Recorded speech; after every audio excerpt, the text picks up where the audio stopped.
កម្មវិធីព្រឹកថ្ងៃអាទិត្យទី17ខែឧសភាឆ្នាំ2026ត្រូវនឹងថ្ងៃមួយកើតខែចេសឆ្នាំមមីអត្តស័កពុទ្ធសករាជ2570រួមមានម៉ោង 13:31 នាទីបទយកាជលផលវិទ្យនិងដំណើរបៃតងម៉ោង 13:45 នាទី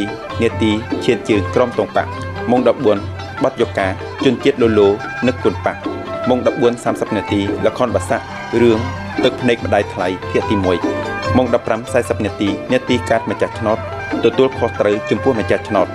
ម៉ោង 16 នាទីសិល្បៈកុមារសត្វគួរឲ្យស្រឡាញ់ម៉ោង 16:30 នាទីកម្មវិធីព័ត៌មានម៉ោង 16:50 នាទីចម្រៀងបាសាក់ជំរោគឧសភាម៉ោង 17:20 នាទីមរតកភូមិខ្ញុំម៉ោង 17:40 នាទីវប្បធម៌និងសិល្បៈ